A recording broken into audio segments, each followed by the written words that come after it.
রাত গভীর হলে চারপাশ যখন নিস্তব্ধ তখনই শুরু হয় সেই সব গল্প যেগুলো শোনার পর আর আগের মতো থাকা যায় না। আপনি কি নিশ্চিত এই মুহূর্তে আপনি একাই আছেন? কারণ আজকের গল্পটা এমন এক রাতের যেখানে দুইজন কিশোর শুধু লুকোচুরি খেলছিল, কিন্তু সেই খেলাটা হঠাৎই পরিণত হয় এমন এক অভিজ্ঞতায় যা আজও তাদের তাড়া করে ফেরে। আপনি শুনছেন RJ কাকন FM, আর আজকের গল্পের নাম লুকোচুরি, যে খেলায় লুকিয়েছিল ভয়ঙ্কর এক অদ্ভুত আত্মা। তাহলে চলুন শুরু করি আজকের ভিডিও। যখন এটি ঘটেছিল তখন আমার বয়স ছিল 15। সেটি ছিল সেপ্টেম্বরের শেষের দিকে এক শুক্রবার রাত। যেখানে আমি থাকতাম সেখানে তখন শীত পড়তে শুরু করেছে।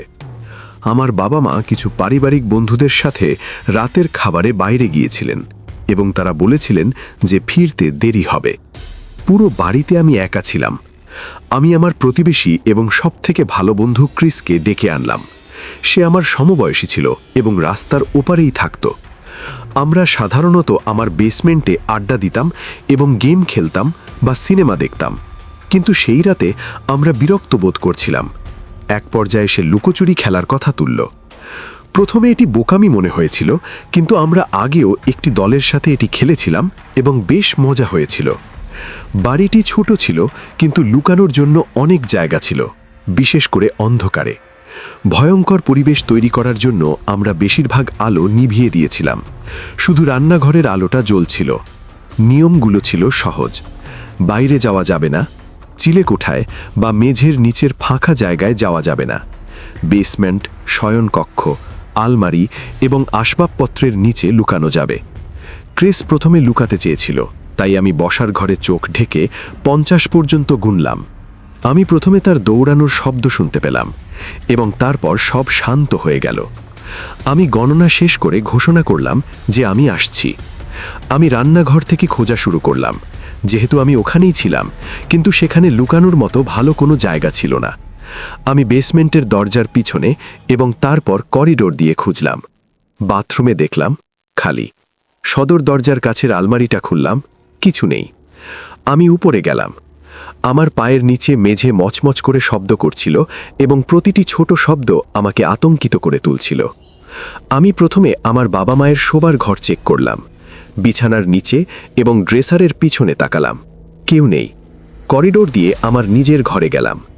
ঘরটি অগোছালো ছিল, তবে ক্রিসের মতো কারো ভালোভাবে লুকানোর জন্য যথেষ্ট ছিল না। তবুও আমি আলমারি এবং ডেস্কের নিচে দেখলাম, কিছু নেই। করিডোরের শেষ প্রান্তে ছিল গেস্ট রুম বা অতিথিদের ঘর। দরজাটি সামান্য খোলা ছিল। আমি আস্তে করে ধাক্কা দিলাম, ভাবলাম সে হয়তো হঠাৎ লাফিয়ে বেরিয়ে আমাকে ভয় দেখাবে, কিন্তু ঘরটি অন্ধকার ও শান্ত ছিল। আমি ভেতরে ঢুকে চারপাশটা ভালো করে দেখলাম। বিছানার নিচে দেখার জন্য ঝুঁকলাম, কিছু নেই। আলমারির দরজা খুললাম, খালি। ওই মুহূর্তে আমার মনে হলো হয়তো সে বেসমেন্টে আছে, তাই আমি আবার নিচে নেমে গেলাম। আমি লন্ড্রি মেশিনের পিছনে এবং সিঁড়ির নিচের স্টোরেজে খুঁজলাম। আমি যখন হাল ছেড়ে দেওয়ার কথা ভাবছিলাম, তখন শেষমেশ ওকে কিছু বাক্সের পিছনে গুটিসুটি মেরে পড়ে থাকতে দেখলাম। সে হাসল এবং জিজ্ঞেস করল আমার কতক্ষণ লাগলো। আমি বললাম অনেক বেশি সময় লেগেছে। এরপর আমরা পাল্টাপাল্টি করলাম। সে গুনল এবং আমি লুকালাম। আমি উপরে গিয়ে গেস্ট রুমের বিছানার নিচে ঢুকে পড়লাম এবং চারপাশ ঢেকে দেওয়ার জন্য বিছানার চাদরটা টেনে দিলাম। অন্ধকারে শুয়ে থাকার সময় আমার হৃদস্পন্দন বেড়ে গিয়েছিল। কয়েক মিনিট পরে আমি তাকে উপরে আসার শব্দ পেলাম। মেঝের ওপর তার পায়ের শব্দ ছিল ধীর ও ভারী। যখন এটি ঘটেছিল তখন আমার বয়স ছিল 15। সেটি ছিল সেপ্টেম্বরের শেষের দিকে এক শুক্রবার রাত। যেখানে আমি থাকতাম সেখানে তখন শীত পড়তে শুরু করেছে। আমার বাবা মা কিছু পারিবারিক বন্ধুদের সাথে রাতের খাবারে বাইরে গিয়েছিলেন এবং তারা বলেছিলেন যে ফিরতে দেরি হবে। পুরো বাড়িতে আমি একা ছিলাম। আমি আমার প্রতিবেশী এবং সবথেকে ভালো বন্ধু ক্রিসকে ডেকে আনলাম। সে আমার সমবয়সী ছিল এবং রাস্তার ওপারেই থাকত। আমরা সাধারণত আমার বেসমেন্টে আড্ডা দিতাম এবং গেম খেলতাম বা সিনেমা দেখতাম, কিন্তু সেই রাতে আমরা বিরক্ত বোধ করছিলাম। এক পর্যায়ে সে লুকোচুরি খেলার কথা তুলল। প্রথমে এটি বোকামি মনে হয়েছিল, কিন্তু আমরা আগেও একটি দলের সাথে এটি খেলেছিলাম এবং বেশ মজা হয়েছিল। বাড়িটি ছোট ছিল, কিন্তু লুকানোর জন্য অনেক জায়গা ছিল, বিশেষ করে অন্ধকারে। ভয়ঙ্কর পরিবেশ তৈরি করার জন্য আমরা বেশিরভাগ আলো নিভিয়ে দিয়েছিলাম, শুধু রান্নাঘরের আলোটা জ্বলছিল। নিয়মগুলো ছিল সহজ: বাইরে যাওয়া যাবে না, চিলেকোঠায় বা মেঝের নিচের ফাঁকা জায়গায় যাওয়া যাবে না, বেসমেন্ট, শয়নকক্ষ, আলমারি এবং আসবাবপত্রের নিচে লুকানো যাবে। ক্রিস প্রথমে লুকাতে চেয়েছিল, তাই আমি বসার ঘরে চোখ ঢেকে 50 পর্যন্ত গুনলাম। আমি প্রথমে তার দৌড়ানোর শব্দ শুনতে পেলাম এবং তারপর সব শান্ত হয়ে গেল। আমি গণনা শেষ করে ঘোষণা করলাম যে আমি আসছি। আমি রান্নাঘর থেকে খোঁজা শুরু করলাম, যেহেতু আমি ওখানেই ছিলাম, কিন্তু সেখানে লুকানোর মতো ভালো কোনো জায়গা ছিল না। আমি বেসমেন্টের দরজার পিছনে এবং তারপর করিডোর দিয়ে খুঁজলাম। বাথরুমে দেখলাম খালি। সদর দরজার কাছের আলমারিটা খুললাম, কিছু নেই। আমি উপরে গেলাম।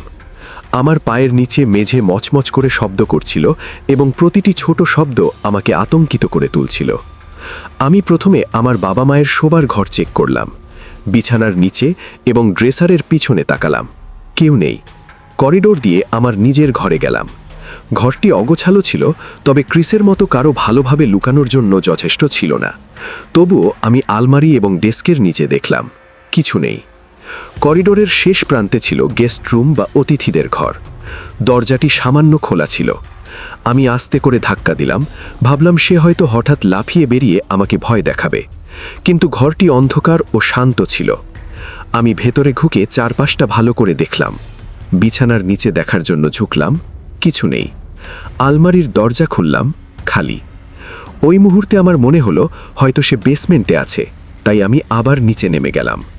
আমি লন্ড্রি মেশিনের পিছনে এবং সিঁড়ির নিচের স্টোরেজে খুঁজলাম।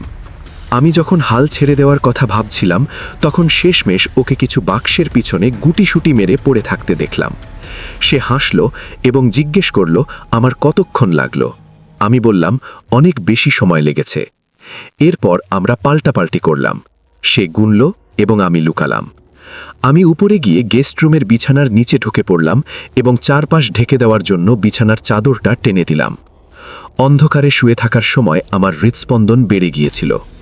কয়েক মিনিট পরে আমি তাকে উপরে আসার শব্দ পেলাম। মেঝের ওপর তার পায়ের শব্দ ছিল ধীর ও ভারী। সে প্রথমে বাথরুমের দরজা খুলল, তারপর আমার বাবা মায়ের ঘরে ঢুকল। কিছুক্ষণ পর পায়ের শব্দ করিডোর দিয়ে আমি যেখানে ছিলাম সেদিকে এগিয়ে এলো। সে গেস্ট রুমে ঢোকার পর আমি তার নিঃশ্বাসের শব্দ শুনতে পাচ্ছিলাম। সে বিছানার কাছে এসে থামল। আমি আমার শ্বাস আটকে রাখলাম। কার্পেটের ওপর তার জুতো ঘষার শব্দ হলো। তারপর নিস্তব্ধতা, দীর্ঘ এক নিস্তব্ধতা। আমি ভেবেছিলাম সে হয়তো বুঝে গেছে এবং বিছানার চাদরটা টেনে তুলবে, কিন্তু সে বদলে রুম থেকে বেরিয়ে গেল। আমি আরও কয়েক মিনিট সেখানে শুয়ে থাকলাম তার ডাকের অপেক্ষায় যে আমি জিতে গেছি, কিন্তু বাড়িটা খুব বেশি শান্ত ছিল। শেষ পর্যন্ত আমি হামাগুড়ি দিয়ে বেরিয়ে এলাম। আমি নিচে গেলাম এই ভেবে যে তাকে হয়তো সোফায় পাবো, কিন্তু সে সেখানে ছিল না। আমি চিৎকার করে বললাম যে খেলা শেষ। বেসমেন্ট থেকে একটা কণ্ঠস্বর এলো যে সে ওখানেই আছে। আমি ভাবলাম সে আমার সাথে মজা করছে। আমি বেসমেন্টের দরজার কাছে গিয়ে ওটা খুললাম এবং সিঁড়ি দিয়ে নিচে চিৎকার করে ডাকলাম। সে পাল্টা চিৎকার করে বলল যে সে এখনও আমাকেই খুঁজছে এবং আমি কোথায় লুকিয়েছি। এটা শুনে আমার পেটের ভেতরটা কেমন মোচড় দিয়ে উঠল। আমি তাকে বললাম যে আমি বেরিয়ে এসেছি এবং রান্নাঘরে দাঁড়িয়ে আছি। 1 সেকেন্ড পরেই আমি তাকে সিঁড়ি দিয়ে ওপরে আসতে শুনলাম। সে আলোর মধ্যে এসে দাঁড়ালো এবং তাকে খুব বিভ্রান্ত মনে হচ্ছিল। সে জিজ্ঞেস করলো আমি এত তাড়াতাড়ি ওপরে কিভাবে গেলাম। আমি বললাম যে আমি পুরোটা সময় গেস্ট রুমের বিছানার নিচেই ছিলাম। সে ভ্রু কুঁচকে বলল সে কসম খেয়ে বলতে পারে যে সে ওই ঘরটা চেক করেছে এবং ভেতরে কাউকে নড়াচড়া করতে শুনেছে। সে বলল সে কারো নিঃশ্বাসের শব্দও শুনেছে। আমি বললাম যে আমি একদম স্থির হয়েছিলাম। আমরা কিছুটা তর্ক করলাম, কিন্তু তারপর বিষয়টিকে পাত্তা দিলাম না। আমরা আরেক রাউন্ড খেললাম, কিন্তু পুরোটা সময় আমার অস্বস্তি হচ্ছিল। বাড়ির প্রতিটি মচমচে শব্দে আমি আটকে উঠছিলাম। একবার গণনার সময় আমার মনে হলো ওপরে কোনো কিছুর শব্দ হলো, অনেকটা ধপাস করে কিছু পড়ার মতো। কিন্তু যখন খুঁজলাম কিছুই পেলাম না। আমি ক্রিসকে লন্ড্রি রুমে খুঁজে পেলাম। আমরা দুজনেই ক্লান্ত না হওয়া পর্যন্ত খেলা চালিয়ে গেলাম। তারপর আমরা বসার ঘরের সোফায় বসলাম এবং টিভি ছাড়লাম। ঠিক তখনই আমরা দুজনেই জমে গেলাম। ওপর থেকে একটা বিকট শব্দ এলো, যেন ভারী কিছু নিচে পড়েছে। ক্রিস জিজ্ঞেস করলো আমার বাবা মা কিনা। আমি ওকে মনে করিয়ে দিলাম যে তারা এখনও ফেরেনি। আমার গায়ের লোম খাড়া হয়ে গেল। আমরা অপেক্ষা করতে থাকলাম, কিন্তু বাড়িটা আবার নিস্তব্ধ হয়ে গেল। ক্রিস বলল হয়তো তাক থেকে কিছু একটা পড়ে গেছে। আমি সেটা বিশ্বাস করতে চেয়েছিলাম, কিন্তু তারপর যখন আমরা মন দিয়ে শুনছিলাম, দুজনেই স্পষ্টভাবে শুনতে পেলাম কাঠের মেঝের ধীর মচমচ শব্দ, যেন কেউ ওপরের করিডোর দিয়ে হেঁটে যাচ্ছে। আমরা একে অপরের দিকে তাকালাম। আমাদের কেউই নড়তে পারছিলাম না। তারপর আমি ফিসফিস করে বললাম, আমাদের হয়তো দেখা উচিত। ক্রিস মাথা নেড়ে বলল, কখনো না। কিন্তু কেউ যদি বাড়িতে ঢুকে পড়ে থাকে, তবে আমরা শুধু বসে থাকতে পারি না। আমি তাকে বললাম আমার পিছনে থাকতে এবং সোফার পাশ থেকে ফায়ারপ্লেসের লোহার শিকটা হাতে নিলাম। আমরা সিঁড়ির দিকে গেলাম এবং চুপি চুপি ওপরে উঠতে থাকলাম। বাড়িটা এত শান্ত ছিল যে আমি আমার নিজের নিঃশ্বাসের শব্দ শুনতে পাচ্ছিলাম। আমাদের ভারী সিঁড়িগুলো আর্তনাদ করছিল। যখন আমরা উপরে পৌঁছালাম, আমি গেস্ট রুমের দিকে ইশারা করলাম। দরজাটা এখন বন্ধ। আমি নিশ্চিত জানি যে আমি ওটা সামান্য খোলা রেখে এসেছিলাম। আমরা সেখানে জমে দাঁড়িয়ে থাকলাম। তারপর দরজার ওপাশ থেকে একটা শব্দ এলো, ধীর গতির কোনো কিছু টেনে নিয়ে যাওয়ার শব্দ, যেন কার্পেটের উপর দিয়ে কোনো কাপড় ঘষতে যাচ্ছে। ক্রিস ফিসফিস করে বলল, আমাদের চলে যাওয়া উচিত। আমি যেতে চেয়েছিলাম, কিন্তু কৌতূহল আর ভয় আমাকে সেখানে আটকে রাখল। আমি লোহার শিকটা উঁচিয়ে দরজার হাতুড় ধরার জন্য হাত বাড়ালাম। আমার হাত কাঁপছিল। গল্পের খাতিরে বলছি না, সত্যিই কাঁপছিল। আমি দ্রুত ধাক্কা দিয়ে দরজা খুললাম। ঘরটি অন্ধকার ছিল, কিন্তু বিছানা আর ড্রেসারের আকার বোঝা যাচ্ছিল। সেখানে কেউ নেই। আলমারির দরজা অর্ধেক খোলা ছিল। ক্রিস দরজায় দাঁড়িয়ে থাকলো আর আমি সামনে এগিয়ে গেলাম। আমি হ্যাচকা টানে আলমারি খুললাম। ভেতরে কোট আর কিছু বাক্স ছাড়া আর কিছুই নেই। আমরা দুজনেই কিছুটা হেসে উঠলাম। ভাবলাম সব হয়তো আমাদের কল্পনা। কিন্তু ঠিক যখন আমরা যাওয়ার জন্য ফিরলাম, তখন আরেকটা শব্দ শুনতে পেলাম। এবার শব্দটা উপরে নয়, নিচ থেকে এলো। সদর দরজা খোলা এবং বন্ধ হওয়ার শব্দ। আমরা আবার জমে গেলাম। ক্রিস ফিসফিস করে বলল, বাড়িতে কেউ আছে। আমার বুক কেঁপে উঠল। আমরা করিডোর দিয়ে দৌড়ে আমার ঘরে ঢুকলাম এবং আলো নিভিয়ে সেখানে লুকিয়ে থাকলাম। আমি লোহার শিকটা শক্ত করে ধরে থাকলাম। আমরা মন দিয়ে শুনলাম। প্রথমে কিছুই ছিল না। তারপর নিচতলায় অস্পষ্ট পায়ের শব্দ পাওয়া গেল। আমি পুলিশকে ফোন করতে চেয়েছিলাম, কিন্তু আমার ফোনটা সোফায় পড়েছিল যেখানে আমরা আগে বসেছিলাম। আমি ফিসফিস করে বললাম, জানালা দিয়ে কি পালানো যাবে? কিন্তু ওটা খুব ছোট ছিল। বেরিয়ে যাওয়ার একমাত্র পথ করিডোর দিয়ে সিঁড়ি পার হয়ে যাওয়া। পায়ের শব্দ কাছে আসতে থাকলো।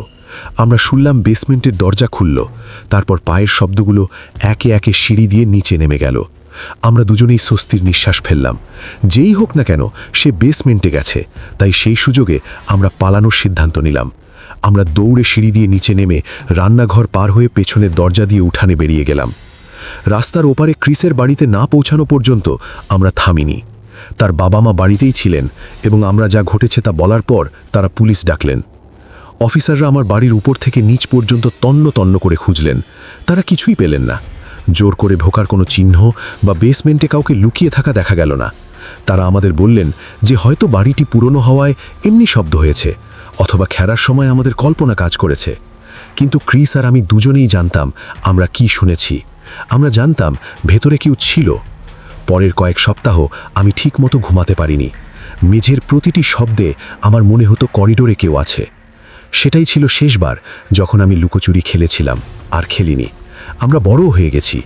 ক্রিস আর আমি এই বিষয়ে পরে আর খুব একটা কথা বলিনি, কিন্তু মাঝে মধ্যে যখন আমরা একে অপরের দিকে তাকাই, আমি বুঝতে পারি আমরা দুজনেই সেই রাতের কথা ভাবছি, যে রাতে লুকোচুরি খেলা অন্য কিছুতে পরিণত হয়েছিল।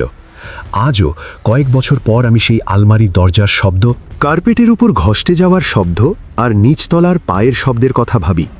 আমরা কখনোই জানতে পারিনি ওটা কে ছিল। হয়তো কোনো চোর যে বুঝতে পেরেছিল আমরা বাড়িতেই আছি, অথবা এমন কেউ যে আমরা পালানোর সময় চুপি চুপি বেরিয়ে গিয়েছিল। আমি শুধু এটাই জানি যে সেই রাতে লুকোচুরি খেলা আমাদের শিখিয়ে দিয়েছিল যে নিজের বাড়িতে আপনি একা নন। এটা বুঝতে পারা কতটা ভয়াবহ।